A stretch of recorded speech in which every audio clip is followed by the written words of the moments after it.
경영 과정 참가는 경영의 민주화와 인간성 회복에 중요한 역할을 하고 있습니다. 근로자 또는 노동조합의 대표가 경영 의사 결정에 참가해 가지고 그들의 의사를 반영하고 또 근로자의 이익을 대변함으로써 경영의 민주화를 촉진시킬 수 있는 그런 제도인 것입니다. 즉 근로자 또는 노조 대표가 경영 과정에 참여하는 것은 기업 내의 세력을 보다 공평하게 분산시키면서 또 민주적 절차에 의해서 서로의 어떤 이해의 대립을 조절할 수 있는 수단으로서뿐만 아니고 또 근로자의 어떤 이익 증진 수단에도 하나의 도움이 되는 것입니다. 이 경영 참가 과정의 어떤 기능을 보면은 첫째로는 내부 민주화를 통한 산업 민주주의 촉진에 중요한 역할을 한다 이겁니다. 그러면서 또 한편으로는 기업 내에서 여러 계층의 이해를 평화적으로 조정하는 역할도 하고 있다 이겁니다. 그리고 두 번째로는 노동의 인간 소외 극복이라는 것은 근로자 대표가 경영의 어떤 의사결정에 참가해 가지고 그들의 의사를 반영함으로써 어떤 노동에 대한 인간성 회복을 촉진시킬 수 있다 이겁니다. 근로자로 하여금 어떤 직장 생활의 소외의식을 해소하고 또 인성 개발에도 중요한 역할을 하고 있는 거죠. 어떤 직종에 대한 근로자의 어떤 생활의식을 향상시키는 하나의 수단도 되고 있는 겁니다. 자, 이러한 관점에서 근로자에게 더욱 많은 자유를 줌으로 해가지고 그들의 어떤 무력감 내지는 비인간적인 통제감을 감소시킬 수 있는 그런 효과도 있고 또 경영 기능에 참가함으로 해서 그들이 어떤 자신의 직업을 더욱 의미 있게 받아들일 수 있고 이해할 수 있을 것이라고 생각이 되어지는 거죠.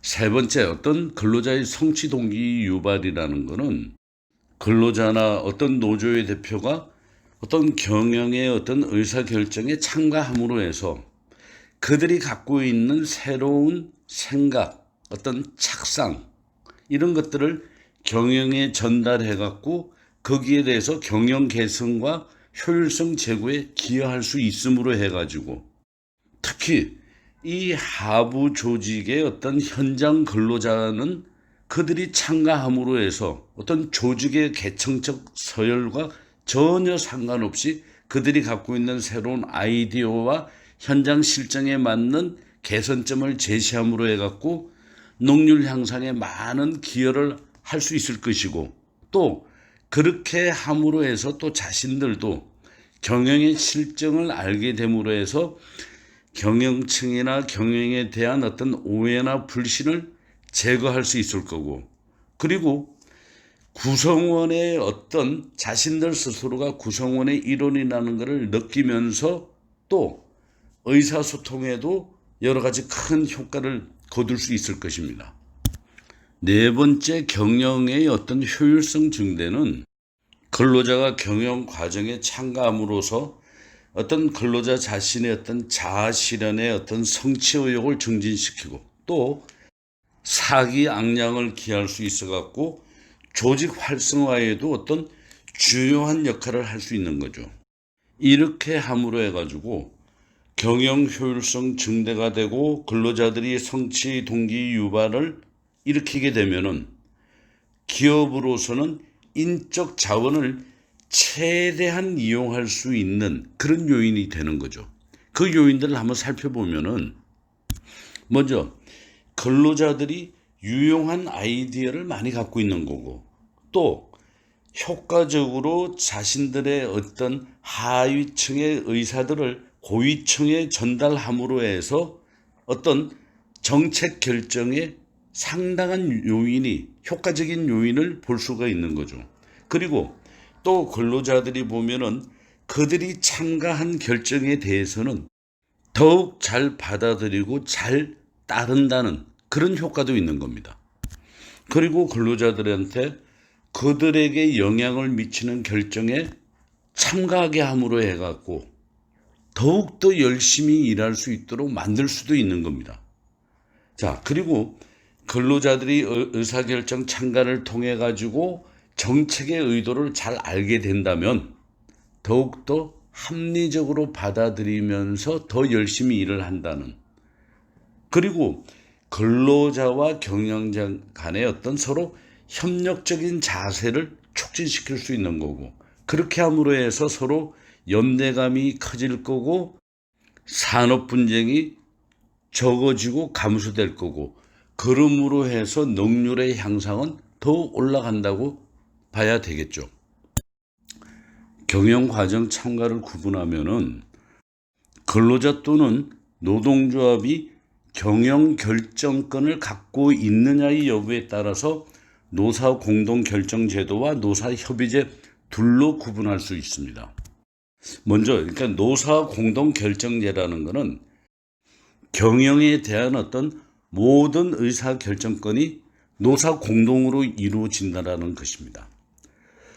특히 이렇게 노사 공동결정제라는 게 근로자 및 노동조합 대표가 경영에 참여해가지고 의사교환 및 그 다음에 경영 문제를 제기를 할 뿐만 아니라 경영의 어떤 공동 결정을 하는 행위, 모든 것을 다 포함되어 있는 겁니다. 근데 이렇게 노사 공동 결정 제도라는 거는 독일이나 스웨덴이나 서유럽 국가 쪽에 발달된 제도입니다. 특히 독일의 공동 결정제가 아주 대표적인 제도입니다. 그 다음에 노사협의제라는 거는 공동협의를 기본적으로 하는 것으로서 노사 쌍방이 관심이 많은 사항들에 대해 가지고 보통 단체 교섭에서 취급되지 않는 사항에 대해서 노사가 서로 협력해 가지고 협의하는 제도, 이걸 노사협의 제도라고 합니다. 이 노사협의 제도는 오늘날 어떤 경영 참가 방식으로는 가장 기본적이고 또 효과적인 것으로 인정이 됩니다. 이게 그래서 ILO 국제노동기구에서는 뭐라고 그랬는가 하면은 기업별 노사협의제를 세계 각국의 권고사항으로 채택을 했습니다.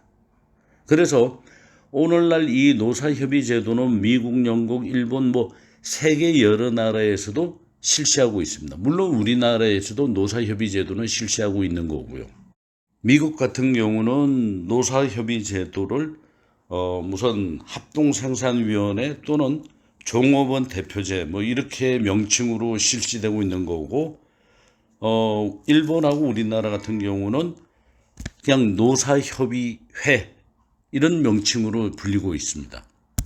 자, 이거를 요약해 보면은 근로자 또는 노동조합이 경영에 대한 결정권을 갖고 있으면은 노사 공동 결정제라고 하는 거고, 그 다음에 노사 쌍방이 관심이 많은 사항으로서 단체 교섭에서 취급되지 않는 사항에 대해서 노사가 협력해 가지고 협의하는 제도.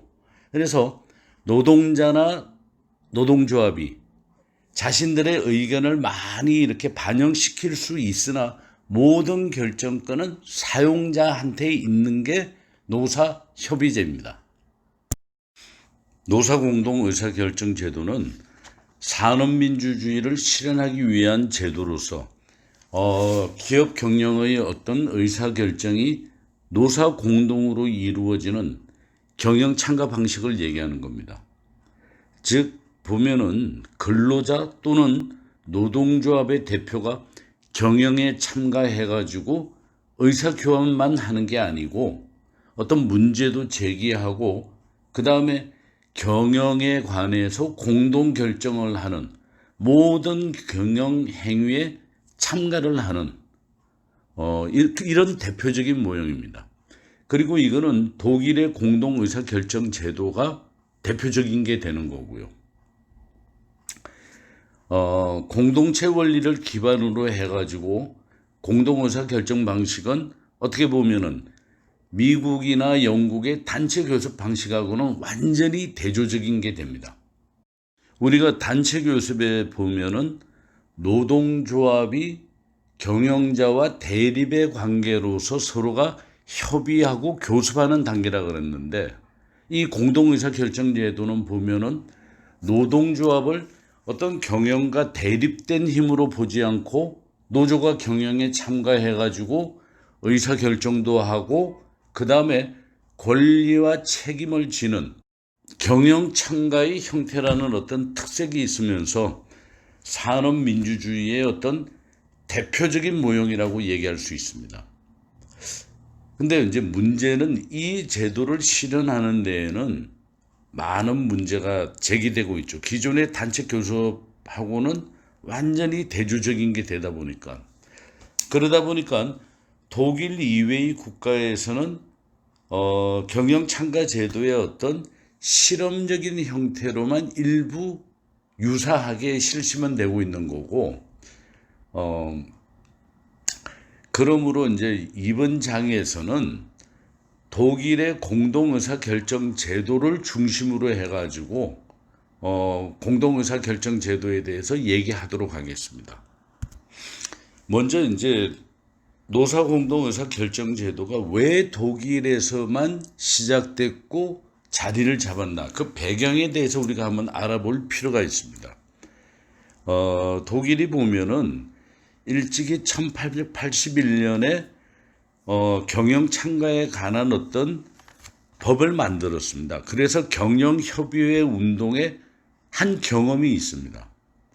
그러다가 2차 세계대전 후에 연합국의 어떤 점령이 되면서부터 노동조합의 어떤 활동 목표 가운데에서 자주적인 경영협의회 운동을 하자라는 게 펼쳐지기 시작했던 겁니다.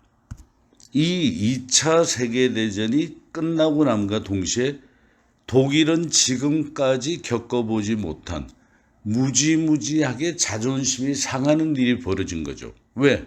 영국, 미국의 연합군이 점령을 하게 됐으니까. 지금까지는 모든 나라의 세계 최강의 군대를 가지고 모든 나라를 점령하고 하던 나라가 갑자기 패전국이 되어가지고 연합국에 의해서 점령되어 버리니까 이 독일 국민들의 자존심이 무지무지 상했죠. 그리고 패전을 함으로 해서 경제 사정도 굉장히 핍박되기 시작했던 겁니다. 그리고 우리나라처럼 독일도 동서로 분리가 되었습니다. 그러고 나서 서독의 각 주에서는 이제 주마다 경영협의 제도가 이제 다시 실시는 되었으나 경제 사정이 너무나 악화되고 그 다음에 노사의 계급적 대립이 굉장히 심각해졌습니다. 그리고 근로자들의 생활 상태가 굉장히 악화되다 보니까는 1951년에 철강, 탄광, 세계 어느 나라를 봐도 중공업 분야에서 육체적 노동이 강한 분야에서 보면은 노동운동도 굉장히 강성입니다. 독일도 마찬가지입니다.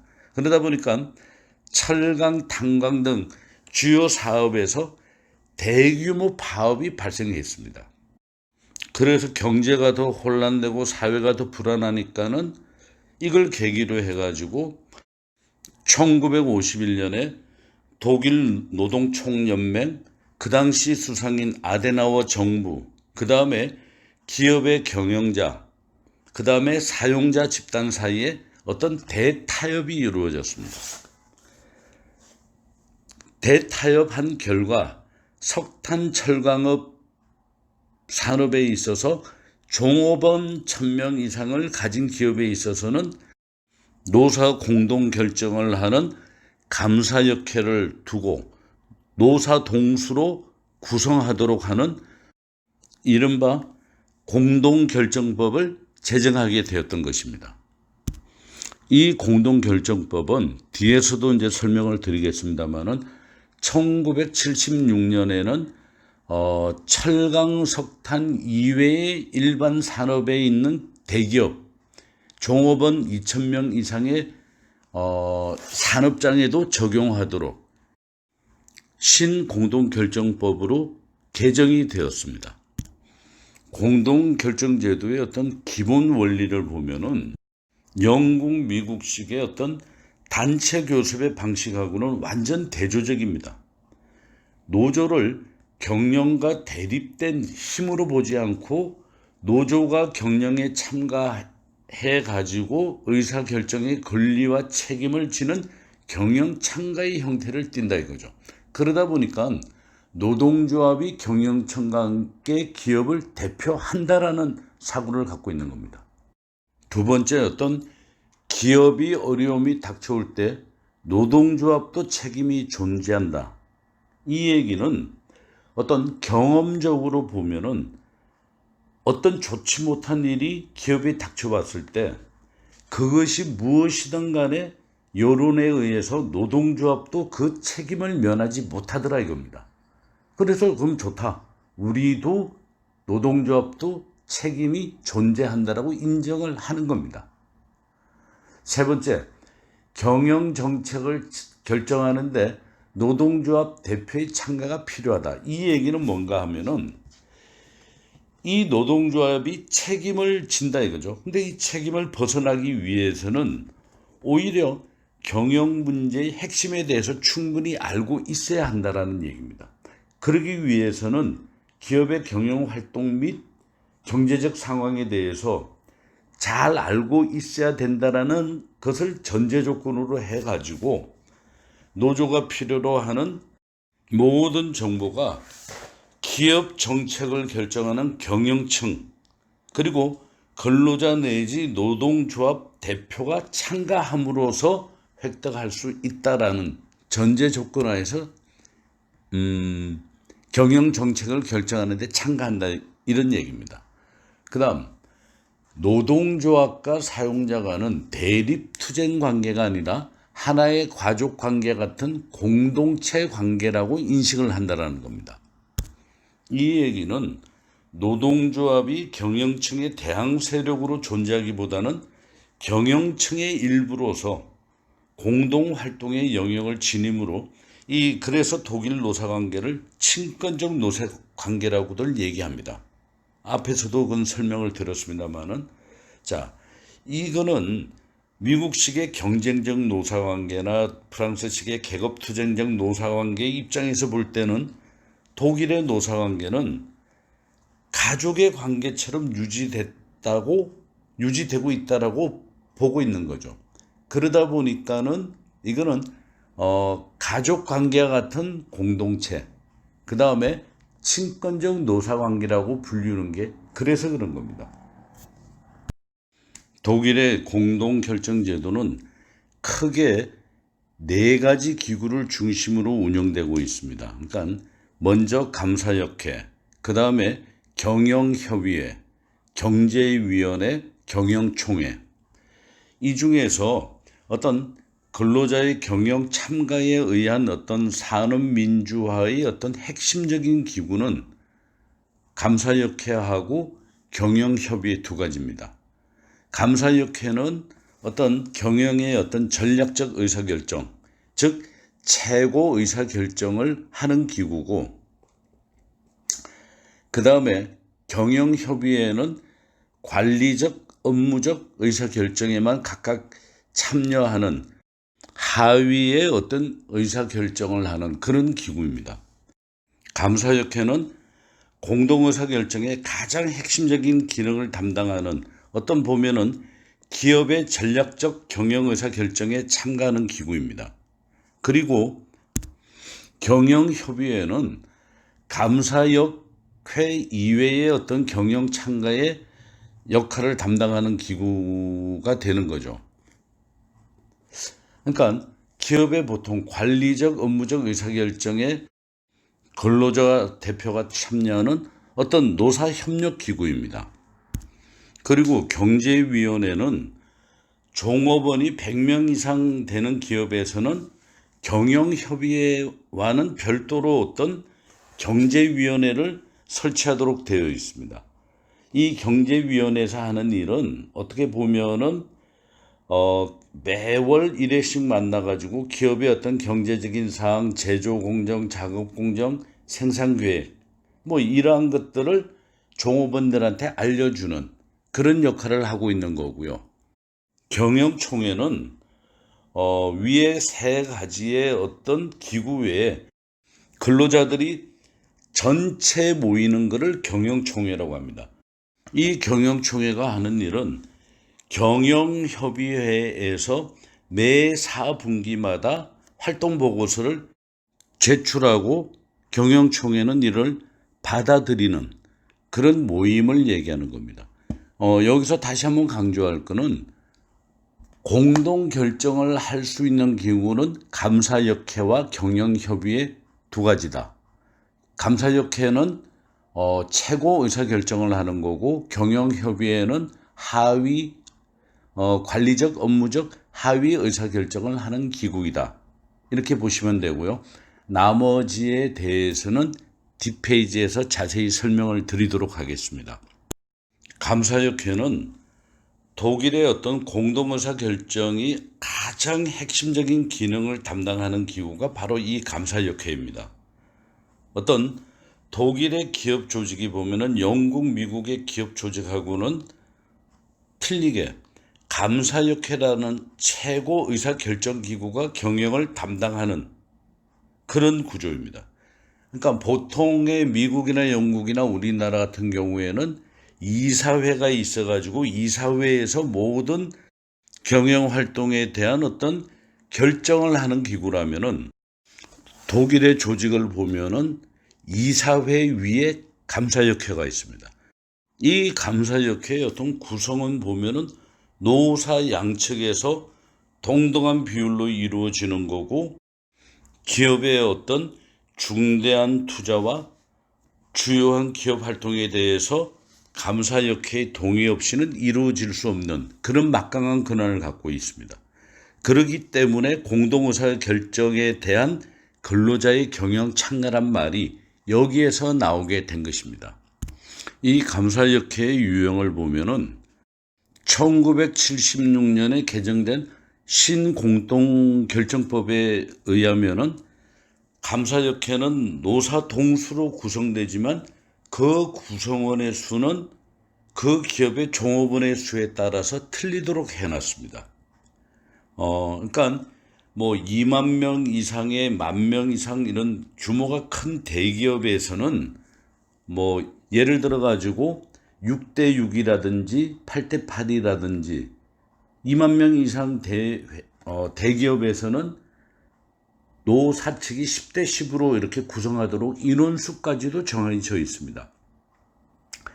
보면은 무조건 1순위는 광산 철강 기업에 있어서는 1,000명 이상 되는 기업에서는 노사 간에 동등하게 같은 수의 6대 6 이런 식의 인원이 참가하도록 하고 일단 일반 기업에 있어서는 2,000명 이상 되는 데를 대기업으로 분류하고 노와 사가 동등한 숫자, 같은 숫자로 참가하도록 하고 있습니다. 근데 3순위로 들어가면서부터 종업원이 500명 이상, 2,000명 이상 되는 중견기업, 일반 기업에서는 노와 사가 노측에서 3분의 1만 의사결정에 참가하도록 하고 있습니다. 그리고 4순위 소기업, 중소기업에서는 종업원이 500명 이하인 경우에는 감사역회를 꼭 설립해야 될 사유는 없어집니다.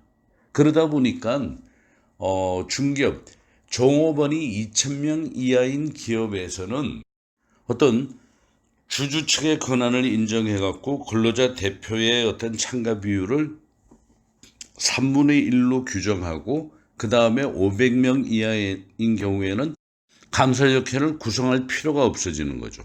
그러다 보니까는 종업원 2,000명 이하의 기업에서는 어떻게 보면은 노사 공동 결정은 불가능하다라고 봐야겠죠. 그러니까 종업원이 2,000명 이상이 되는 대기업과 1,000명 이상인 철강 광산 기업에 있어서는 감사역회가 구성되고 노와 사가 공동으로 의사결정을 하도록 그렇게 법으로 되어 있다라고 보시면 될 것입니다. 이 감사역회의 어떤 구성을 보면은 원칙적으로는 주주대표와 근로자 대표가 동등한 수로 비율로 구성된다라는 원칙이 있습니다. 그래서 주주대표는 주주총회에서 선임을 하는데 근로자 대표는 근로자와 노동조합 대표가 양측에서 선임이 됩니다. 보통 보면은 예를 들어서 근로자 측 대표가 8명이라면은 노조 대표, 노동조합에서 2명을 선정하고 나머지 6명에는 근로자들이 투표로 해가지고 6명을 선출하는 게 원칙입니다. 그리고 이 감사역회의 어떤 성격이나 주요 업무를 보면은 독일의 어떤 주식회사는 주주, 감사역회, 이사회 이렇게 3가지 통치기구로 구성되어 있습니다. 이 3기구의 어떤 기능하고 권한은 법에 의해 가지고 명확히 규정되어 있습니다.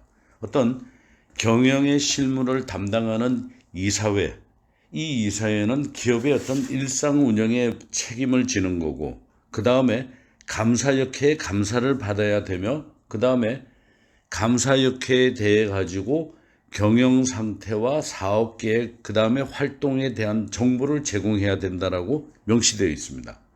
그 다음에 이 감사역회는 기업 활동을 조사하고 평가하고, 그리고 질의에 대한 특별 보고서나 답변을 명령할 어떤 권한을 갖고 있는 겁니다.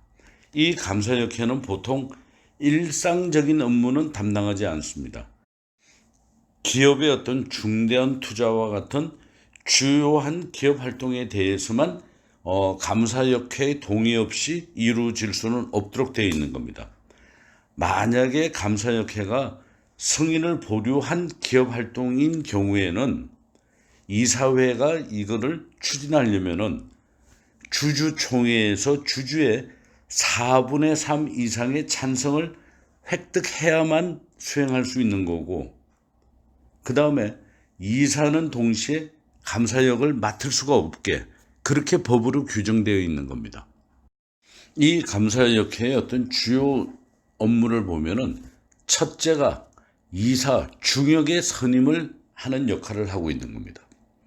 두 번째로는 주요 경영 전략, 즉 중대한 투자에 대한 결정을 할 수 있는 권한을 갖고 있는 거고, 그 다음에 기업에 대한 그 기업에 대한 경영에 대한 조사 및 평가를 할 수 있는 그런 권한을 갖고 있는 겁니다.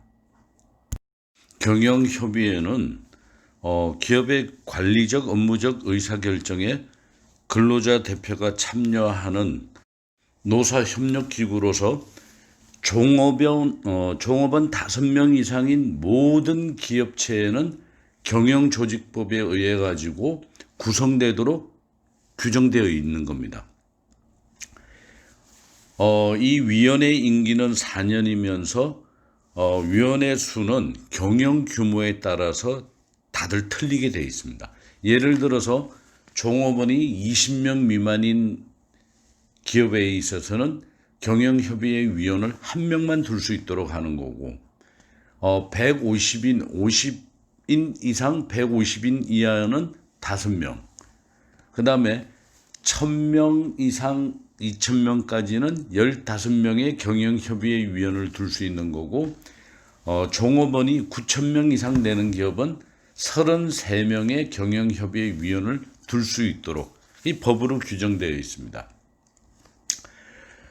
감사역회가 경영의 최고 의사결정 단위인 전략적 의사결정에 참가하는 조직이라면은 경영협의회는 경영의 어떤 하위 의사결정 단위인 관리적, 업무적 의사결정에 참여해 가지고 기업과 종업원의 어떤 이익을 도모하기 위해서 경영자와 협력하는 그런 역할을 하고 있는 겁니다.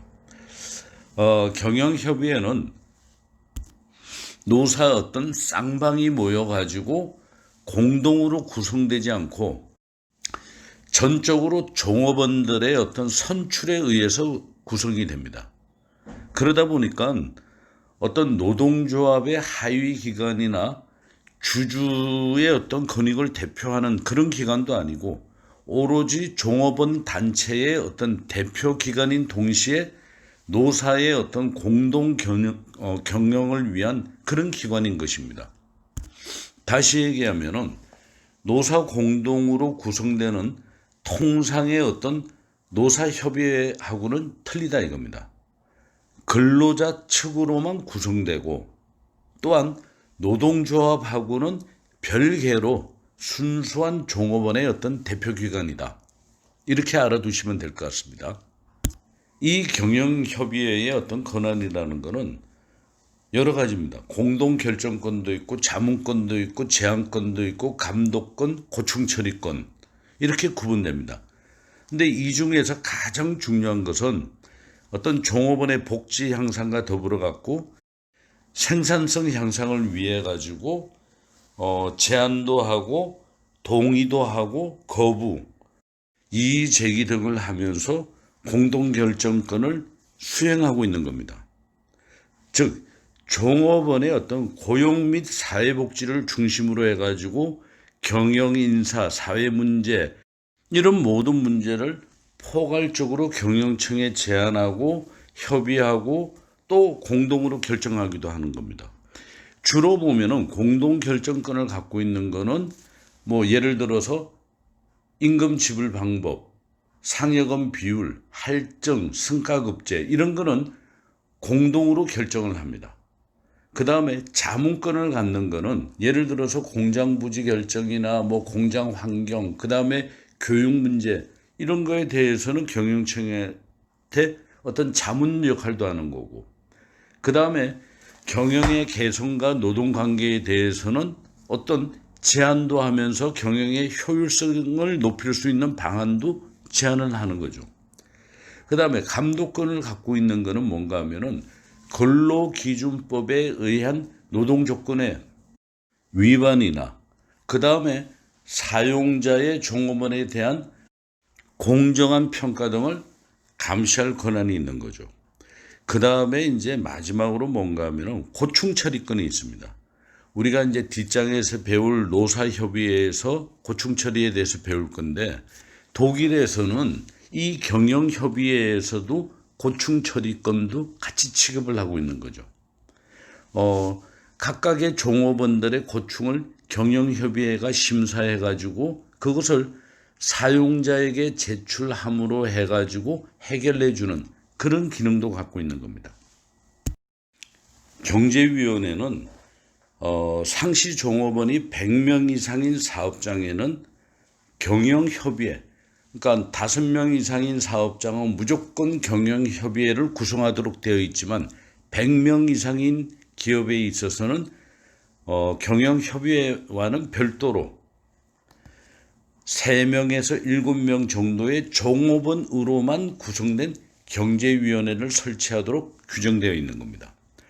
이 경제위원회는 경영자와 경영협의회 간의 어떤 상호 신뢰와 협력 관계를 촉진하기 위해 가지고 만들어진 겁니다.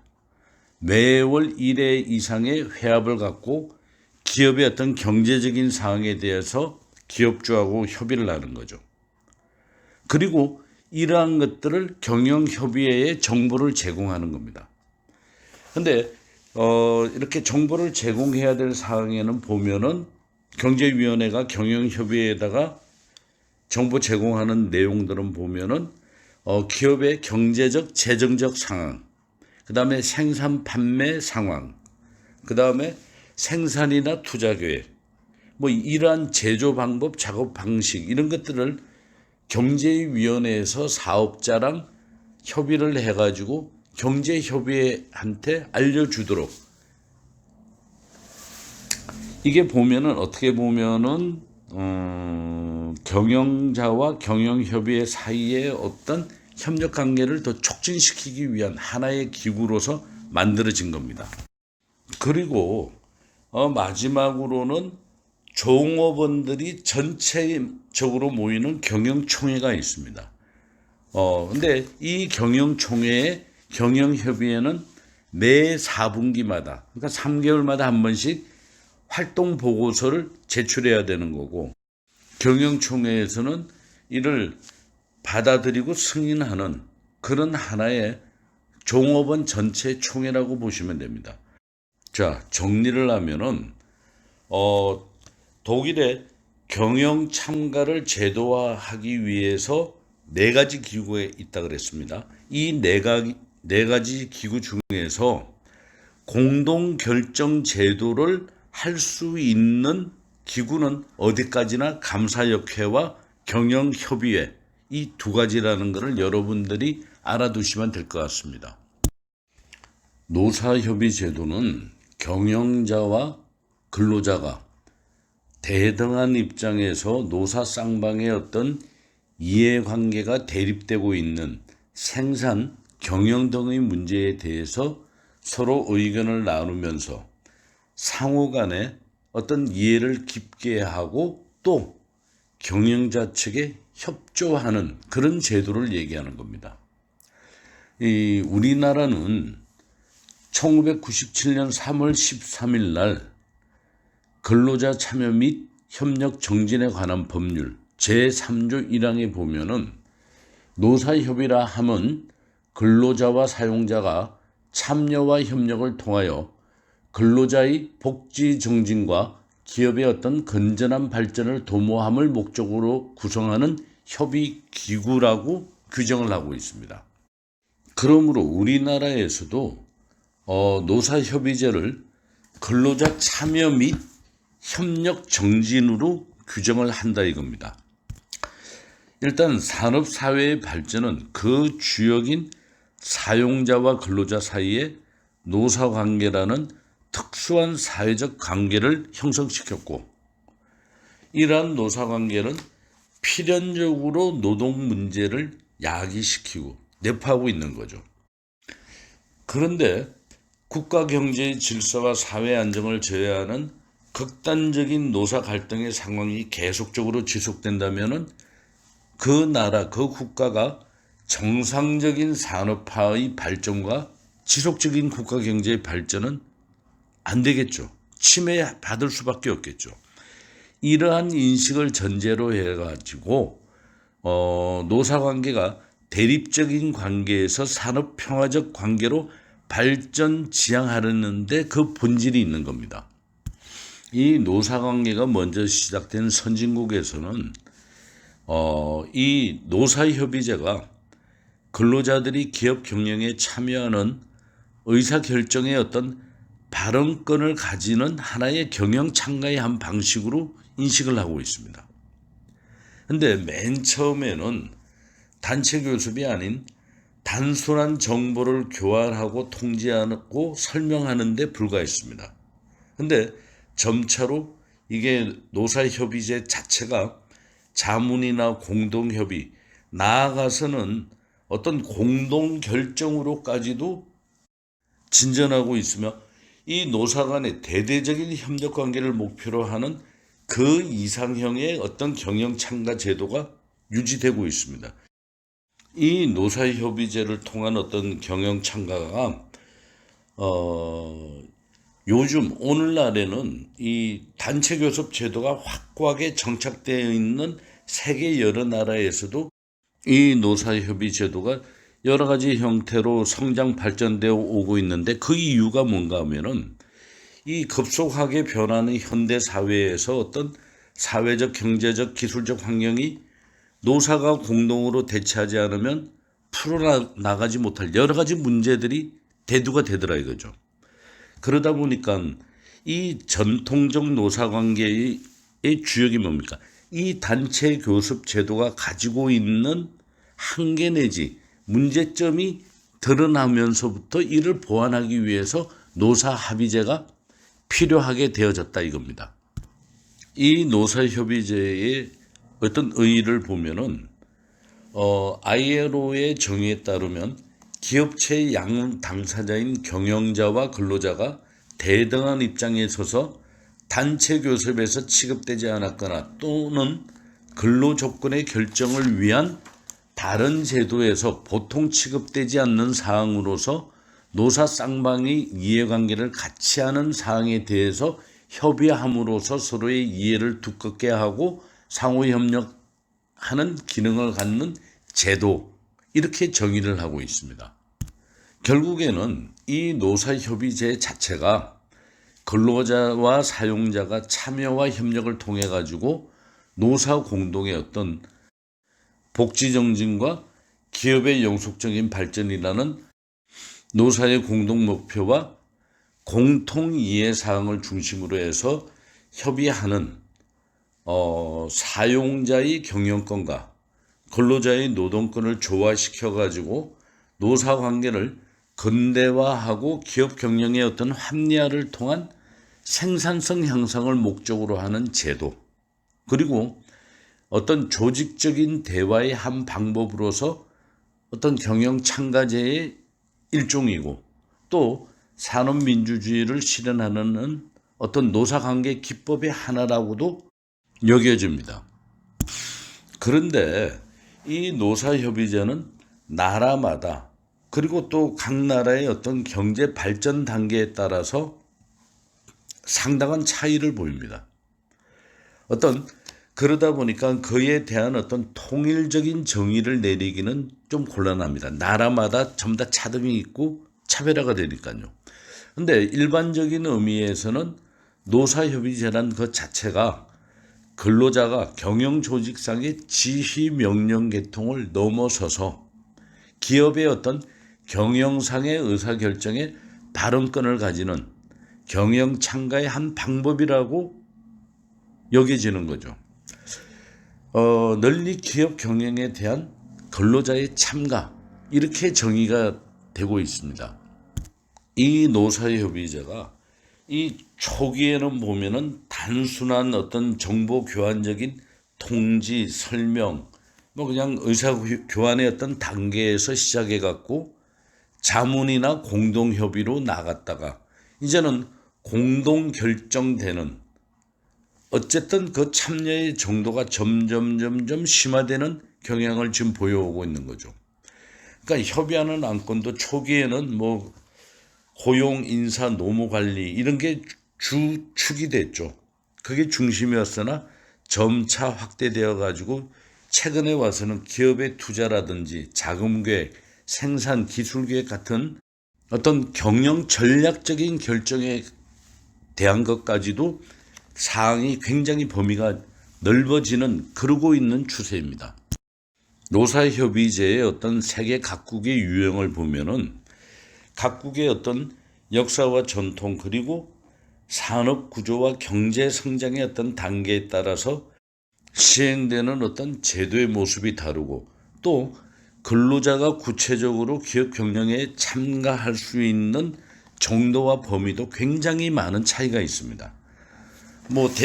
대개 이렇게 방식을 보면은 단체 교섭의 방식을 취하는 데도 있고 또 근로자 대표가 참가하는 방식, 그 다음에 근로자 중역제라 그래서 근로자가 중역의 자리에 앉아서 대신 결정하는, 그 다음에 근로자 어떤 자주 관리 제도 등등 여러 가지가 있습니다. 먼저 어떤 영국의 노사협의제를 보면은 영국은 노사협의 제도가 크게 두 가지로 나눠집니다. 하나는 공동협의의 방식이고 또 하나는 직장 단위에서 어떤 특수한 단체 교섭 방식인 직장 교섭 방식입니다.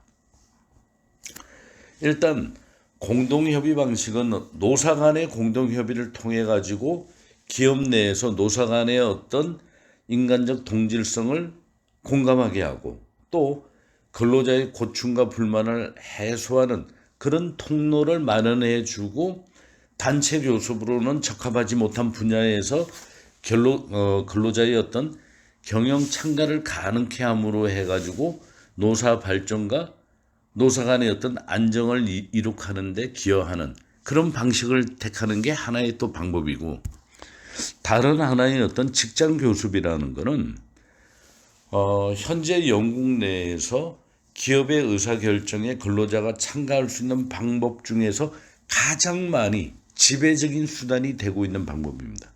그거는 근로자 대표가 어떤 직장 차원에서 사용자와 어떤 단순한 협의가 아니고 공동결정 과정에 참가할 수 있도록 하는 제도입니다.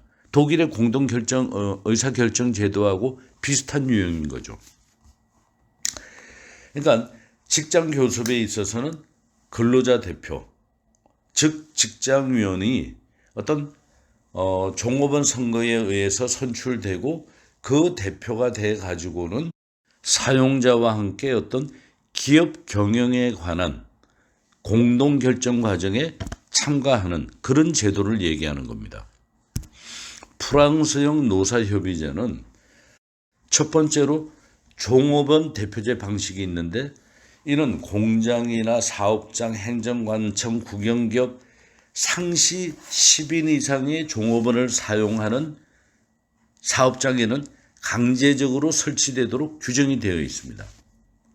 그리고 종업원의 어떤 수에 따라서 구성위원 수가 틀려지는 거죠. 어떻게 보면은 독일의 경영협의회하고 거의 유사하다라고 보시면 됩니다.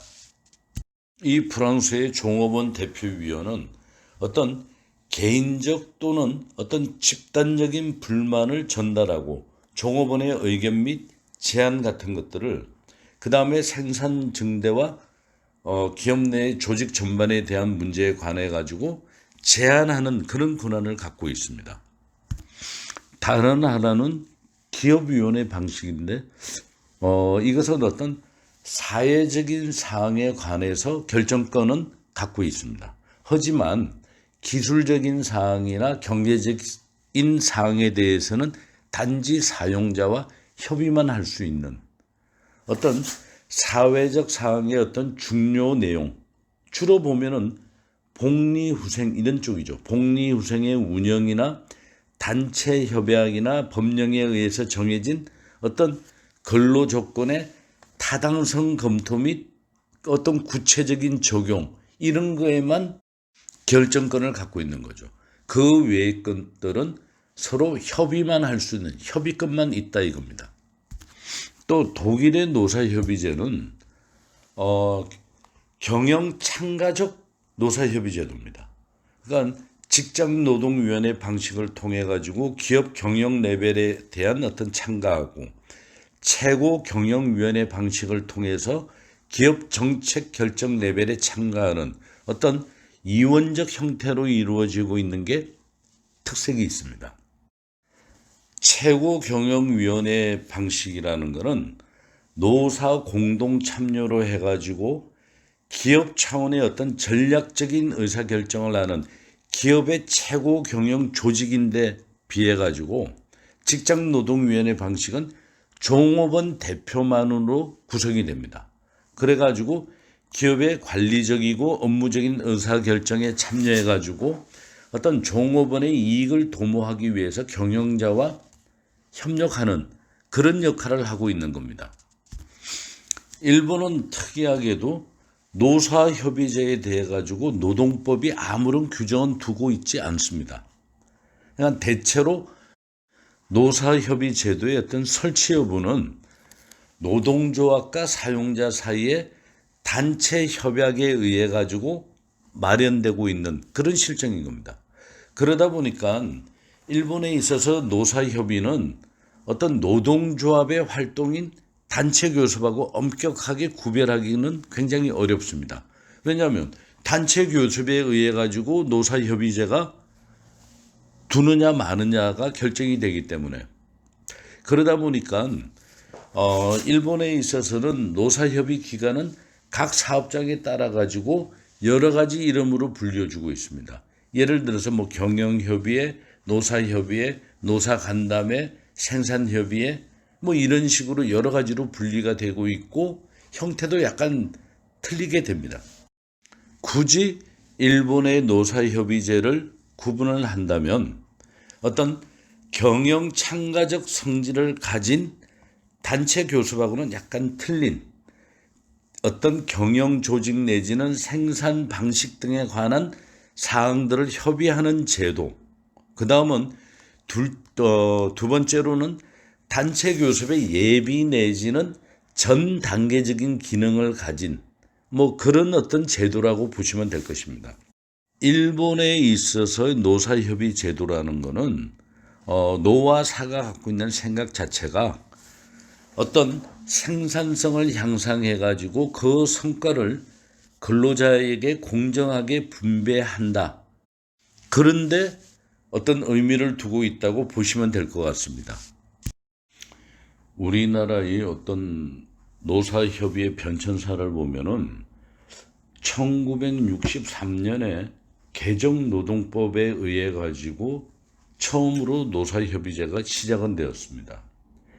이것이 종래의 어떤 기업별 노동조합 체계를 산업별 체계로 개편한 후였기 때문에 서구적 산별 노조가 가지는 어떤 중앙집권적 단체교섭 제도의 어떤 기능적 결함을 보완했다는 목적이 적용한 것이라고 볼 수가 있습니다. 그런데 이후에 1973년 또 1974년에 또 노동법이 개정이 됩니다. 그런데 이 개정에는 노사협의제 규정이 확대 내지는 구체화되었는데 이 중에서도 노사협의회 설치 목적 중에 노사협조와 산업평화라는 일반적인 방향 외에도 생산성 향상이라는 구체적인 방향이 추가가 되었습니다. 1973년 4년에 개정되면서 그러던 게 1980년 12월 31일 날 노동법이 개정되면서 노사협의회법이 독립법률로 제정되었습니다. 근데 이 법은 개정 당시부터 집단적 노사관계에 의한 노동조합법과 또 노동쟁의 조정법 개정으로 인해 가지고 노동조합의 조직과 활동을 보다 제한하면서 노사관계를 노사협의회를 통해 가지고 평화적인 관계만으로 유도하려고 한다는 비판이 많았습니다. 하지만 운영상에 있어서도 또 많은 문제점들을 드러낸 것은 또한 사실인 것입니다. 이와 같이 우리나라 노사협의 제도가 어떤 노동법 개정이 있을 때마다 강화되고 확대된 이유는 노사관계법의 어떤 개정 이유가 어떤 거기에 배경과 관련해서 우리가 이해해야만 되는 겁니다. 왜냐하면은 63년, 73년, 74년, 80년, 1987년, 1997년 계속 노동법이 개정됐습니다. 이 우리나라 노동법이 개정되는 어떤 기본적인 동기가 뭔가 하면은 각각의 어떤 경제 성장이나 안보 우선 정책에 따르다 보니까 안정 또는 사회 불안정의 제거, 정치적 안정의 확보, 산업 평화 유지, 노사협력 정대 이런 데 있었던 겁니다. 자, 우리가 1963년도부터 74년도까지는 뭐였습니까? 박정희 정부에서 선성장 후 분배라는 어떻게 보면은 노동조합을 억제하기 위한 그런 정책들을 펴다 보니까는 성장 위주로 펴다 보니까 노동조합을 억제하기 위해서 그러니까 앞서 얘기한 대로 경제 성장이나 안보 우선 그 다음에 정치적 안정 확보, 산업 평화, 노사협력 정대 이런 식으로 보니까는 어떤 투쟁적 노사 관계를 지양, 즉 억제하고 쟁의 행위의 어떤 제약을 의도하는 게 우선이었던 겁니다. 하지만 억제한다고는 하나 어떤 노사 사이에 어떤 대화의 통로 내지는 교섭까지도 차단할 수는 없는 거 아닙니까? 그러다 보니까는 평화적인 교섭 상태로서 이해되는 노사협의 제도를 더욱더 도입하고 강화시켰던 겁니다. 그러다 보니까 우리나라의 노사협의 제도가 노동법적 관점에서 볼 때는 투쟁적 노사관계를 제약하기 위한 반대급부로서 성장된 것이라고 볼 수가 있겠죠. 이제 그 결과 우리나라 노사협의 제도는 그동안의 단체 교섭의 하고의 어떤 규별이 명확하게 이루어지지는 않았습니다. 그리고 이론상으로 실제상으로 많은 문제와 혼란을 야기시켜왔던 것도 사실입니다. 단체 교섭에 있어서 행동권을 억제하기 위해서 자꾸 협의를 강화시키다 보니까 그러다가 1987년 11월 28일 날 이루어진 노동법 개정에서 노사협의회의 어떤 자율성을 도모하고 그 기능을 활성화하기 위해 가지고 어떻게 보면은 근로자위원회에 대한 결격 사유나 관계 공무원의 협의회에서의 의견 진술권 뭐 이런 식으로 노사협의회의 어떤 협의 사항이나 보고 사항들을 보완 확대를 했습니다마는 근본적인 문제점은 해결되지 않은 채 지금까지도 남아있는 것 또한 사실입니다. 그 후로도 일부 조항이 2001년 8월 14일 날 개정이 됐고 몇 개를 개정됐지만은 현재까지 그대로 지속되고 있는 것 또한 사실입니다. 그리고 우리나라 노사협의회의 어떤 성격하고 특징이 이 법률에 그대로 나타나 있습니다. 먼저 그러니까 우리나라 노사협의회의 어떤 성격을 보면은 노사협의회 자체가 이해와 협조를 바탕으로 하는 노사의 어떤 공통적인 관계를 수립하기 위한 것이다 보니까 투쟁적인 대립 구조와는 구별이 되겠죠. 그리고 참여와 협력에 의한 노사 공동의 이익을 증진하기 위한 것, 이렇게 못이 박혀 있습니다. 그러다 보니까는 근로자와 사용자는 상호 신의를 바탕으로 해서 성실하게 협의에 임해야 하며, 이게 근로자 참여 및 협력 정진에 관한 법률, 이제부터는 이거를 금참법이라고 하겠습니다. 금참법 2조에 그러니까 사용자와 근로자와 사용자는 상호 성실하게 협의에 임해야 되는 거고, 그 다음에 근로자의 복지 정진과 기업의 건전한 발전을 도모해야 된다. 이건 금참법 3조 1항에 나와 있습니다. 이렇게 정리를 하면은 노사협의 자체가 근로자와 사용자가 참여와 협력 사항을 협의하며 근로자들을 경영에 적극적으로 참여하게 하는 것을 의미하는 겁니다. 이게 바로 노사협의의 어떤 기본적인 성격인 것이죠. 근데 여기에 어떤 또 특징을 보면은 이것도 금참법에 다 나와 있는 겁니다. 어떤 노사협의 제도의 어떤 특징으로 보면은 첫 번째, 법령에 의해 가지고 사업 또는 사업장 단위로 그 설치와 운영이 강제되어 있습니다. 이건 시행령 2조에 나와 있는 거고요. 또 노사협의의 기능은 경영관리적 내지는 경영참가적 성격을 갖고 있고, 세 번째는 근로조건의 결정권이 있는 사업 또는 사업장에는 반드시 노사협의회를 설치하고, 노동조합이 없는 사업 또는 사업장은 근로자를 대표하는 근로자위원을 선출하고, 노동조합이 있는 경우에는 노동조합이 위촉하는 자로 하여금 노동자 대표위원이 되도록 함으로 해가지고 노동조합의 어떤 이원적 기능을 전제하고 있는 거죠. 이게 보면은 이것도 금참법 제4조나 6조에 있는 겁니다.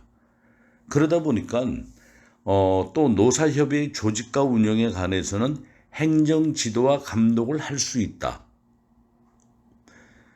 그리고 노동조합하고의 관계를 보면은 다섯 번째 뭐라고 되어 있는가 하면 노동조합의 단체 교섭, 기타 모든 활동은 이 법의 영향을 받지 않는다. 5조에 이렇게 명시되어 있습니다. 자, 그러다 보니까 우리나라 노사협의 제도는 경영 관리 내지는 경영 참가적 성격을 띠고 있다 이거죠. 노동조합의 어떤 단체 교섭, 기타 모든 활동은 이 법의 영향을 받지 않는 것으로 되어 있는 겁니다. 그러니까 노동조합법하고는 완전 별개로 따로 경영관리 내지는 경영 참가적 성질을 띠고 있다라고 다 명시하고 있는 겁니다. 그리고 노사협의회의 어떤 목적도 마찬가지입니다. 어떤 목적은 근로자와 사용자가 상호 협력함으로써 노사 공동의 이익을 증진하고 산업 평화를 유지하며 국민 경제 발전을 도모할 것을 목적으로 한다. 이렇게 명시함으로 해가지고 노사협의회는 노동조합하고는 달리 근로자의 어떤 대우에 관한 사항을 협의하는 것으로 그 목적으로 한다라고 명기를 하고 있는 겁니다. 이 검찰법의 주요 항목들을 보면은 3조에 보면은 근로자와 사용자와 참여와 협력을 통해 가지고 근로자의 복지 증진과 기업의 건전한 발전을 도모함을 목적으로 구성하는 협의기구. 또 4조에 보면은 근로조건에 결정권이 있는 사업 또는 사업장 단위로 설치, 하나의 사업의 지역을 달리하는 사업장은 별도로 설치, 또 5조에 보면은 노동조합의 단체 교섭, 기타 모든 활동은 이 법에 대해서 영향을 받지 않는다라고 명기함으로 해갖고 단체 교섭하고는 별개로 띄어놨던 겁니다.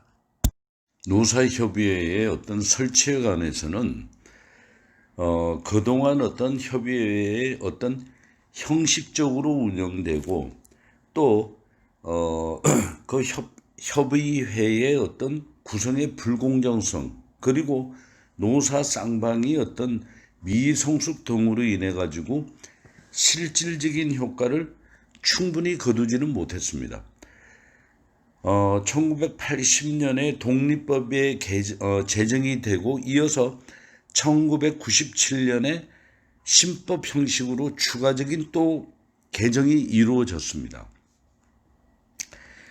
자, 근데 여기에서 이 노사협의회의 어떤 설치 범위를 보면은 노사협의회는 근로 조건에 대한 결정권이 있는 사업이나 사업장 단위로 설치해야 한다라고 규정을 하고 있습니다. 거기다가 다만 상시 30명 미만의 근로자를 사용하는 사업이나 사업장은 그러지 아니한다. 그러니까 30명 미만의 근로자를 두고 있는 사업장은 노사협의회를 설치할 필요가 없다 이거죠. 꼭 강제 규정은 아니다라고 규정을 하고 있는 거죠. 그리고 4조 2항에 보면은 하나의 사업에 지역을 달리하는 사업장이 있을 경우에는 그 사업장에도 설치할 수 있다. 이거는 뭔가 하면은 1공장, 2공장, 3공장이 있으면 공장별로도 지사별로도 설치를 할 수 있다라는 얘기죠. 어떤 지역적인 여건을 감안해서 사업장별로 따로 설치할 수 있도록 허용을 했다라는 거죠. 자, 근데 이 근로 조건에 어떤 결정권이 있는 사업 또는 사업장 단위로 설치해야 하지만 이 단서 조항에 30명 미만의 근로자를 사용하는 사업이나 사업장은 그러지 아니한다라고 규정하고 있기 때문에 하나의 사업에 종사하는 근로자 수가 30명 이상일 경우에도 그 주된 사무소에만 노사협의회를 설치하도록 규정을 하고 있습니다. 그리고 1997년에 개정 이전에는 50인 미만 사업장에는 설치 않아도 무방하도록 해놨고요. 설령 50명이 넘더라도 농업, 수렵업, 임업, 어업, 금융, 보험, 부동산, 제조업 중 신문 발행업 이런 경우에는 전부 다 설치 의무를 제외시켜 주었습니다. 하지만 97년에 법이 개정되면서 노사협의회 설치 의무 사업장 범위가 굉장히 넓어진 거죠. 30인 미만으로 규정을 했고 50인에서 30인으로 더 규정을 강화시킨 거죠. 자, 이렇게 한 결과 우리나라 노사협의회가 기업들마다 얼마 정도 있는지를 2019년 고용노동통계연감을 찾아보니까는 2018년 말 현재로 우리나라 기업들의 노사협의회 수가 43,607개 업체에 있습니다. 그 중에서 100인 미만의 기업들이 31,396개고요. 그 다음에 100인에서 299인 이내가 9,294개입니다. 그리고 500인 이상 대기업이겠죠. 대기업은 1,545개로 주로 100인 미만의 어떤 사업장이 노사협의회를 주로 이렇게 주종을 이루고 있다고 볼 수가 있겠죠. 자, 이걸 다시 정리를 하면은 30명 이상의 근로자를 사용하는 사업 또는 사업장에는 노사협의회 설치가 강제로 되는 거고요. 그리고 근로자나 사용자 대표를 동수로 해가지고 3명에서 10명 이내로 구성하는 것을 원칙으로 두고, 노동조합이 있는 사업장에는 노동조합 대표가 근로자위원을 위촉하도록 하고, 노동조합이 없는 사업장에는 근로자가 투표로 선출을 하도록 하고 있으나 또 사용자 대표자가 위촉도 할 수 있도록 해놨습니다. 임기는 3년이고 연임이 가능하도록 했고, 그 다음에 조직과 운영에 관한 사항은 노동부 장관한테 제출하도록 그렇게 설치 의무가 규정되어 있습니다. 노사협의회의 구성에 대해서 한번 알아보겠습니다. 이 구성에 대해서는 금참법에 있는 각 조항들을 보면서 하나하나 설명을 하도록 하겠습니다. 일단 노사협의회는 근로자와 사용자를 대표하는 동수의 위원으로 구성한다고 그랬습니다. 근데 구성하되 각 3인 이상 10인 이내로 한다라고 금참법 6조 1항에 보면 나와 있습니다. 근데 이렇게 하한선 3명, 상한선 10인을 두는 것은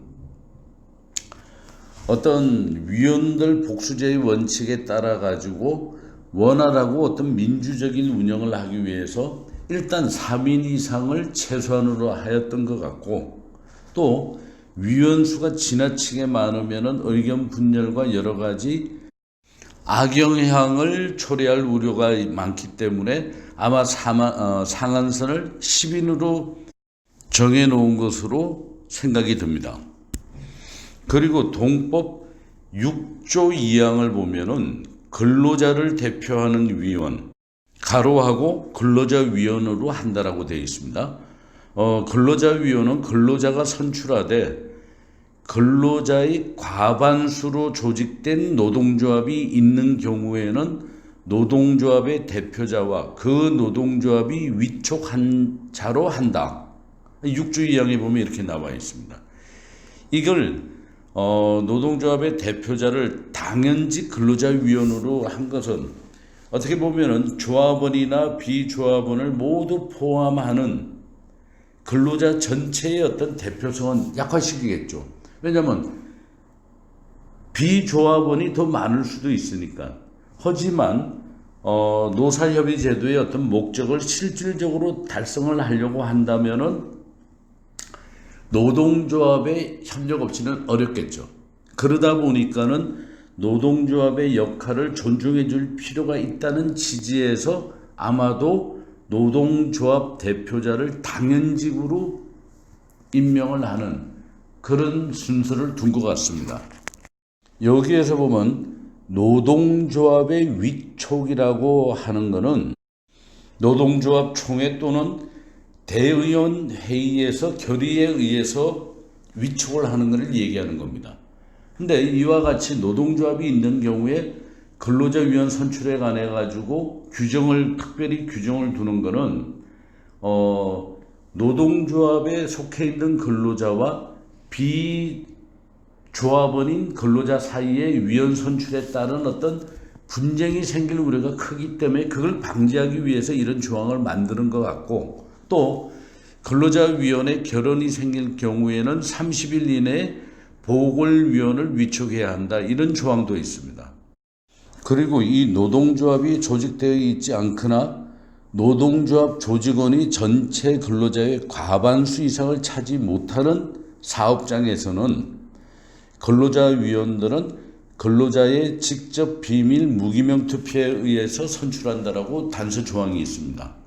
그리고 또 다만 사업 또는 사업장의 특수성에 인해서 부득이하다고 인정되는 경우에는 작업 부서별 근로자 수에 비례하여 근로자위원을 선출할 수 있다.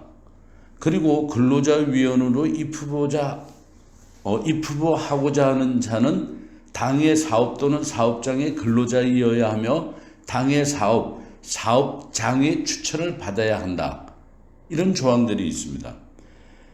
그 다음에 이제 사용자에 대해서는 사용자는 근로자위원회 선출에 개입하거나 방해해서는 안 된다. 10조 1항이 그렇습니다. 고용부 노동장관은 사용자가 이에 위반할 때는 그 시정을 명할 수 있다. 사용자가 정당한 이유 없이 이 명령을 이행하지 아니할 때는 벌칙이 가해진다. 또한 사용자는 근로자위원회 업무를 위하여 장소의 사용 및 기본적인 편의를 제공해야 된다.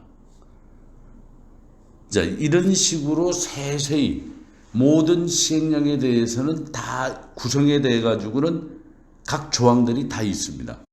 그리고 위원회 임기 및 지위에 대해서도 각 조항들이 다 있습니다. 위원회 임기는 3년으로 하되 연임할 수 있도록 함으로써 어떤 협의회의 어떤 운영의 계속성 및 활성화를 기할 수 있도록 했고, 또 보궐위원회 임기는 전임자의 잔여 기간으로 하며 위원은 그 임기가 만료된 경우라도 후임자가 선출될 때까지 계속 그 직무를 담당한다. 이러고 8조 1, 2, 3항에 요 조항들이 다 있습니다. 그리고 위원의 어떤 신분에 대해서는 구조에 나와 있는데 그 내용을 보면은 위원의 신분상의 중립과 업무 수행상의 공정을 확보하기 위하여 근로자 위원은 비상임 무보수로 하며 사용자는 협의회 위원으로서 직무 수행과 관련하여 근로자위원에게 불이익을 주는 처분을 해서는 아니 된다.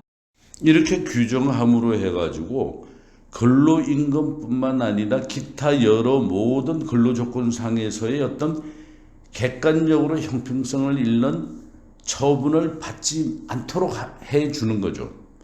그리고 이 18조에 따르면 협의회 규정에서 어떤 정한 시간에 대해서는 근로한 것으로 본다, 이렇게 되어 있습니다.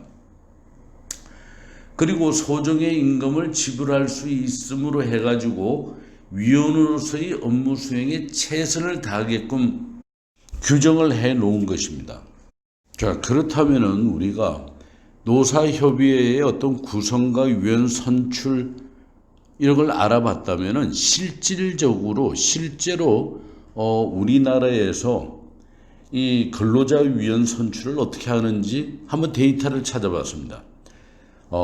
노동조합이 있는 사업체와 노동조합이 없는 사업체를 나눠가지고 데이터를 찾아보니까 노동조합이 있는 사업체에서 근로자위원이 선출되는 것은 노조의 대표자 또는 그 위촉자가 당연직으로 선출되는 비율이 제조업 같은 경우는 56.6%입니다.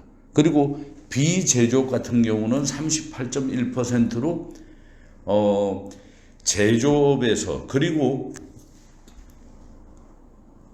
어디든 간에 사업체의 규모가 크면 클수록 노동조합의 어떤 대표자 또는 위촉자가 당연직으로 선출되는 게 그 비율이 월등히 높았습니다.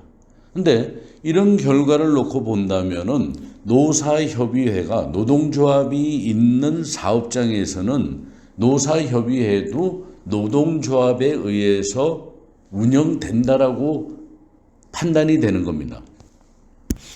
또 노동조합이 조직되지 않은 무노조 사업체인 경우에는 근로자 대표의 어떤 선출을 보면은 근로자들의 어떤 직접 선거에 의해 가지고 선출하는 근로자위원을 선출하는 경우가 제조업은 40.7%, 비제조업이 49.8%로 비제조업에서 비율이 더 높게 나왔습니다.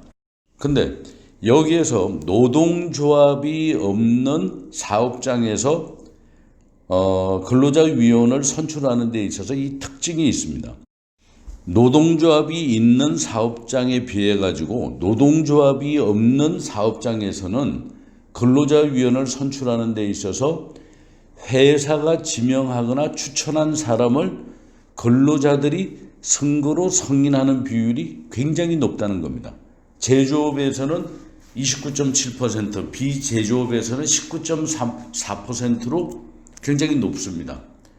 이렇게 놓고 봤을 때 우리가 건참법에서 보면은 이런 조항이 있지 않습니까? 사용자는 근로자위원회 선출에 개입하거나 이를 방해해서는 아니 되며 사용자가 이를 위반한 경우에는 노동부 장관이 이런 조항들이 있습니다.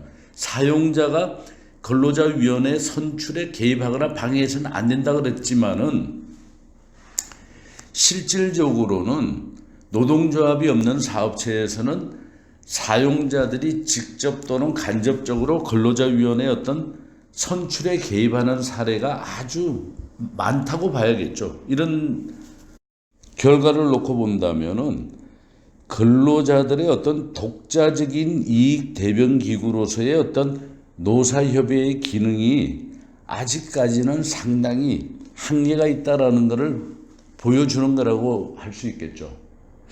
그러니까 아직까지는 노사협의회가 완전히 자리 잡았다고는 보기가 좀 어렵죠. 노동조합이 있는 쪽에서는 노동조합에 의해서 움직여지는 거고 또 노동조합이 없는 사업장에서는 거의 사용자에 의해서 노사협의회가 운영된다. 이런 식으로 보면 되겠죠. 노사협의회의 운영에 대해 가지고 검참법의 각 조항들을 들어서 설명을 드리겠습니다. 노사협의회는 3개월마다 정기적으로 개최되어야 하며 이를 위반할 때는 벌칙이 적용된다. 12조 32조에 나와 있습니다. 의장은 협의회의 회의를 소집하여 회의를 주재한다.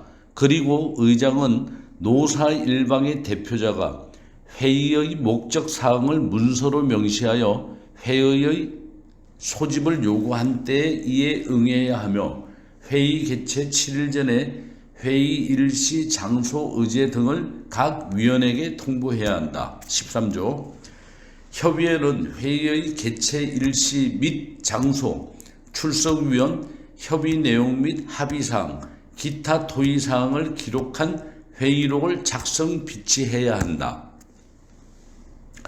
협의회는 그 조직과 운영에 관한 규정을 제정하고 이를 협의회 개최일로부터 15일 이내에 노동부 장관에게 제출하여야 한다. 이를 변경한 때에도 또한 같다. 17조에 나와 있습니다. 자, 이 조항들을 보면은 노사협의회는 3개월마다 정기적으로 개최해야 되고, 그러니까 1년에 최소 4번 이상은 협의회를 해야 된다는 얘기죠. 그리고 7일 전에 통보하고 회의록을 작성해서 노동부 장관한테 제출해야 된다라고 명기가 되어 있습니다. 근데 실질적으로 우리나라의 노사협의회 개최 현황을 보면은 연간 사회를 개최한 사업장이 24.8%, 5회 이상 개최한 사업장이 30%로 나타났거든요. 그러면 최소한의 1년에 4번 이상을 개최한 사업장은 54.8%, 그러니까 약 한 과반수는 그나마 최소 개체 규정을 이행을 했다라고 보는 거죠. 근데 개체 규정을 이행하지 않은 사업장, 즉 사회 미만으로 개체한 사업장이 45.2%나 됩니다. 근데 이들 중에 45.2% 중에서 82.2%가 대부분 보면은 종업원 100인 미만의 어떤 소규모 사업장으로 나타난 겁니다. 이런 결과를 놓고 봤을 때는 소규모 기업에서는 노사협의회를 법률로 규정을 하고 있으니까는 구성은 해 놓았대 실질적으로 운영은 잘 안 되고 있다라고 봐야 되겠죠. 또 이제 노사협의회의 임무를 보면은 일반적으로 노사협의회에서 다뤄지는 사항은 세 가지입니다. 첫째가 협의사항입니다. 두 번째는 의결사항이고 세 번째가 보고사항입니다. 이 협의하는 내용들은 노사 공동의 어떤 이익 증진을 위해서 노사협의회에서 협의해야 될 사항이고, 그 다음에 의결사항 같은 경우에는 어떤 의결에 설명된 사안에 대해서는 반드시 근로자 대표의 어떤 동의를 얻어야 하며, 어떤 의결된 사항에 대해서는 사용자는 준수할 의무가 있는 겁니다. 그리고 보고사항은 사용자가 노사협의 시에 특정한 사안에 대해서 정보 공유를 목적으로 설명하는 것을 말하는 겁니다. 근데 먼저 노사협의회에서 근로자위원과 사용자위원이 협의해야 될 사항들은 16가지로 분류를 해놨습니다. 그 첫 번째가 보면은 생산성 향상과 성과 배분이고, 그 다음에 근로자의 채용, 배치, 교육, 훈련, 근로자의 고충 처리, 그 다음에 안전보건, 인사 노무 관리 제도, 뭐 이런 식으로 쭉 나와가지고, 보면 13번째 같은 경우에는 근로자의 복지 정진, 그 다음에 사업장 내 근로자 감시 설비의 설치, 그 다음에 여성 근로자의 모성 보호 및 가정생활의 양립을 지원하기 위한 사항, 등등의 그 밖에 어떤 노사협조에 관한 사항으로 16가지를 열거를 해놨습니다. 노사협의회의 임무에 대해 갖고는. 그리고 이 16가지 사항에 대해 갖고는 근로자위원과 사용자위원이 그냥 의견 교환이 아니고 적극적으로 협의해야 한다라고도 명시되어 있습니다. 그리고 이 사용자가 노사협의회의 의결을 거쳐야 될 사항들은 5가지입니다. 거기 보면은 첫째가 근로자의 교육 훈련 및 능력 개발 계획 수립입니다. 그 다음에 복지시설의 설치와 관리, 사내 근로복지기금의 설치, 고충처리위원회에서 의결되지 아니한 사항, 각종 노사공동위원회 설치, 이 5가지에 대해 갖고는 노사협의회의 의결을 거쳐가지고 사용자는 준수해야 될 의무가 있는 거죠. 이 노사협의회에서 의결된 사항에 대해 갖고는 당사자 모두 성실하게 이행하여야 하고라고 24조에 되어 있습니다. 이를 정당한 사유 없이 이행하지 아니한 자에게는 벌금 1,000만 원 이하에 처하도록 어떤 벌칙이 주어지는 거죠. 이렇게 어떤 의결된 사항의 어떤 불이행에 대해 가지고는 벌칙 규정은 가지고는 있지만 법적인 효력이나 근거 규정이 애매모호합니다. 그래가지고 그 실효성에 있어서는 문제가 있죠. 그러니까 실질적으로 벌금에 처해지는 경우는 거의 없다라고 봐야 되는 거죠. 그리고 사용자가 정기회의에 참석해갖고 성실하게 보고 설명해야 될 사항들도 4가지가 있습니다. 첫 번째가 경영계획 전반 및 실적에 관한 사항, 그 다음에 두 번째가 분기별 생산계획과 실적에 관한 사항, 세 번째가 인력 계획에 관한 사항. 네 번째는 기업의 경제적, 재정적 사항인데 원래 보면은 경영계획, 생산계획, 인사계획 같은 경우는 경영자의 어떤 경영권에 속하는 문제입니다. 그러다 보니까는 이런 기업주, 사용자가 꼭 이렇게 설명을 해야 될, 보고를 해야 될 의무를 지지 않는 게 원칙이죠. 그러다 보니까 만약에 근로자 대표로 하여금 대등한 지위에서 이런 경영권에 대해 가지고 협의 결정할 수 있도록 한다면 이거는 그야말로 공동 결정 제도라고 볼 수가 있는 거죠. 근데 우리나라의 어떤 검찰법에 보면은 이러한 사항들을 근로자 대표에게 어떤 경영권에 속하는 것을 사용자가 근로자 대표에게 보고 설명케 함으로써 그냥 보고 설명 이렇게 표현하는 것 자체가 소극적으로 근로자의 경영 참가를 인정하고 있다. 이렇게 보여지는 거죠. 그러니까 문구 자체가 성실하게 보고 설명하여야 할 사항 뭐 이런 식으로 표현을 한다는 것 자체가 어떻게 보면은 의무적이지가 않죠. 정기회의에 참석하여 보고하여야 한다. 그리고 벌칙 조항이 있다면은 그거는 노사 공동 결정 제도가 되는 거죠.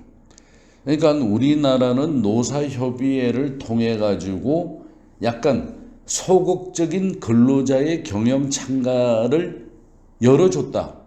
이렇게 보면 될 것 같습니다.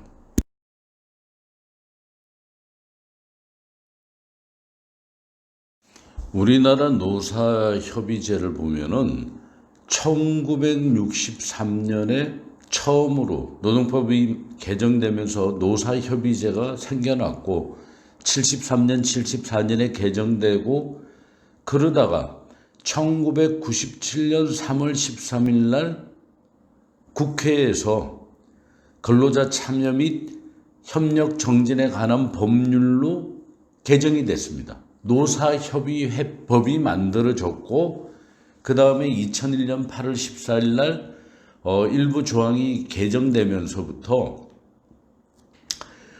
근로자의 복지 정진과 기업의 건전한 발전을 도모함을 목적으로 구성하는 노사협의회를 설치하는 어떤 규정이 만들어졌다고 봐야겠죠.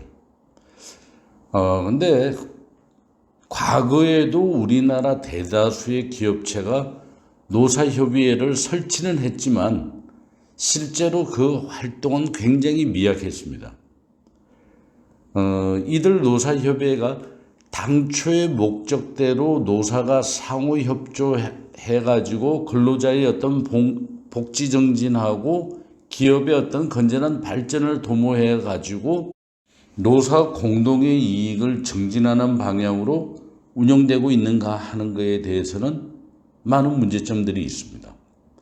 근데 다들 보면은 노사협의회의 필요성에 대해 가지고는 설문조사 결과를 보면은 노동조합이 있는 경우, 그 다음에 또는 노동조합이 없는 경우에도 매우 필요하다, 어느 정도 필요하다라고 응답한 경우가 굉장히 많았다 이겁니다. 대한상공회의소가 30인 이상 종업원을 고용하고 있는 서울 소재 500개 기업을 대상으로 실시한 노사협의회 운영 실태와 개선 방안에 대한 실태조사에서도 노사협의회의 설치의 필요성에 대해 가지고는 노동조합이 있건 없건 다들 노동조합이 있는 기업의 86.6%, 노동조합이 없는 기업은 84.3%, 즉 조사 대상의 85% 이상이 노사협의회의 어떤 필요성에 대해서는 긍정적인 입장을 보이고 있는 것으로 조사가 되었다 이겁니다. 그 다음에 또 노사협의회가 복리후생 향상 노사관계 안정, 임금 인상 등에 크게 기여하고 있다라고도 조사 결과에 나타나고 있는 거죠. 그럼에도 불구하고 현행 노사협의제가 제도, 그 다음에 운영상의 문제 또한 많이 있는 걸로 평가되고 있는 거죠. 그래서 여기에서는 그 문제점들을 큰 것들로만 나눠갖고 하나하나 한번 따져보도록 하겠습니다. 첫 번째가 단체 교섭하고 기능상의 문제입니다. 이 문제는 뒷장에 표로 표시를 해놓고 다시 한번 설명을 드리겠지만, 일단 노동조합이 주체가 되어서 향하는 단체 교섭과 노사협의제가 행하는 노사협의의 기능이 중복될 우려가 있다는 겁니다. 현행 건참법 5조에 보면은 또 노동조합 및 노동관계 조정법 10조에 보면은 양 제도는 어떤 그 기능과 조직 기반을 명백히 달리하고 있습니다. 근데 이와 같이 법 규정에도 불구하고 현실적으로는 두 제도가 성립 기반이 사실상 기업 단위로 동일하고, 또 노동조합이 조직되어 있는 사업장에서는 노동조합이 노사협의회의 어떤 근로자 대표를 지배하고 있다라고 봐야겠죠. 그러다 보니까 사실상 어떤 기능상의 어떤 혼돈이 일어날 수밖에 없는 거죠. 두 번째는 노사협의회의 어떤 벌칙 문제도 있습니다. 건참법에 보면은 4조 1항, 23조, 24조 2항에 해당하는 자는 1천만 원 이하의 벌금에 처한다라고만 되어 있거든요. 근데 이 법에서 제시하고 있는 노사협의 사항이 그냥 임의적 협의 사항인지 아니면은 의무적 협의 사항인지에 대해서 불명확하다라는 얘기입니다. 어떤 실제 관행에 있어가지고 임의적 협의 사항 같으면은 노사협의제의 어떤 기능이 그만큼 약화되는 거겠죠. 그러나 이러한 조항들이 의무적 협의 사항이 되는 거고, 그 다음에 노사 일방이 법을 위반했을 때는 행정관청의 어떤 시정명령이나 의법 조치를 받을 수 있게 된다면은 노사협의제는 굉장히 강화되고 더욱더 본래의 기능을 발휘할 수 있게 되겠죠. 세 번째는 설치 사업장 규모의 문제입니다. 건참법 4조 1항에 보면은 시행령에 보면은 종업원 30인 이상인 사업장에서는 노사협의회를 설치해야 한다라고 되어 있지만 10인 이하로 또는 10인 이상으로 더 낮추어야 한다는 의견이 지배적입니다. 왜냐하면은 중소 내지 영세 기업일수록 어떤 근로조건이 상대적으로 열악하고 근로자의 이익을 대변해 줄 기구가 더욱더 필요하다 이겁니다. 네 번째는 의결된 합의 사항과 관련된 문제들입니다. 즉 효력에 관한 문제입니다. 의결된 사항은 협의사항, 의결사항, 보고사항. 근데 이행 의무가 있고 불이행 시의 벌칙 규정은 있습니다. 근데 합의사항에 대한 문서화나 그 효력 및 이행 방법에 대해서는 아무런 조항이 없습니다. 이건 보완할 필요가 있다 이겁니다. 그리고 합의사항에 대한 어떤 해석상의 어떤 분쟁도 노동쟁의도 아니고 뒤에 따로 설명드릴 어떤 고충 처리의 대상도 아니기 때문에 누가 어떻게 해결할 것인가를 따로 규정할 필요가 있다 이겁니다. 근로자 대표가 벌금을 내야 할 경우에는 그 재원에 대한 어떤 문제도 해결돼야 되는 거죠. 그리고 노사가 합의에 이르도록 보장하는 규정이 전혀 없다는 점도 사실상 그 기능이 형식화될 우려가 크다 이겁니다. 그 다음에 다섯 번째는 보고사항에 대한 불성실입니다.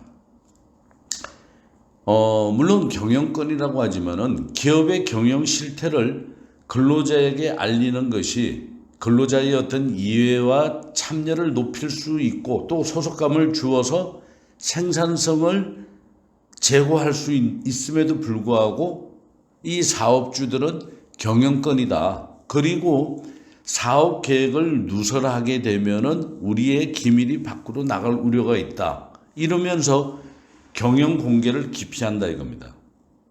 그러면서 노사협의회에 나와서 사용자들이 맨날 경영의 어려운 점만 강조를 하는 거죠.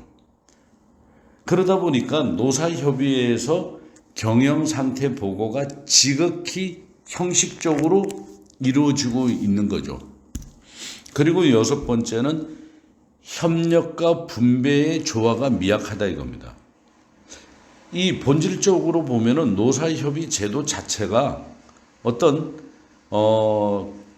경영 발전을 위한 개선의 협력과 그에 상응하는 최선의 어떤 분배가 사용자로 하여금 어떤 보장되도록 함으로써 그 기능이 바람직하게 발휘될 수 있는 겁니다.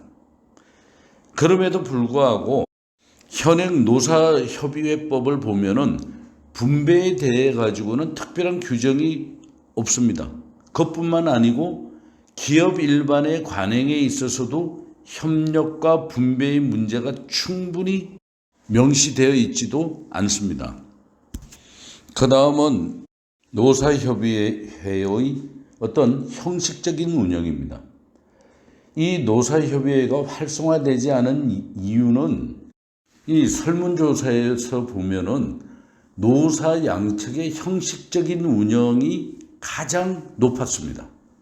그 다음으로는 노사 양측의 무관심, 그 다음에 운영 기법 부족, 사용자 측 무관심이 아주 높은 순서로 이렇게 나타나고 있거든요.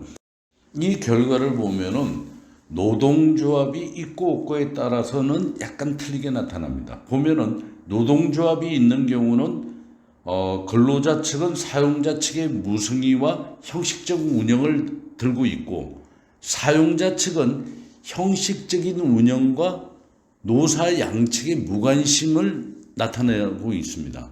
그리고 노동조합이 없는 경우에는 대부분 형식적인 운영과 노사 양측의 무관심 이렇게 표현을 하고 있거든요.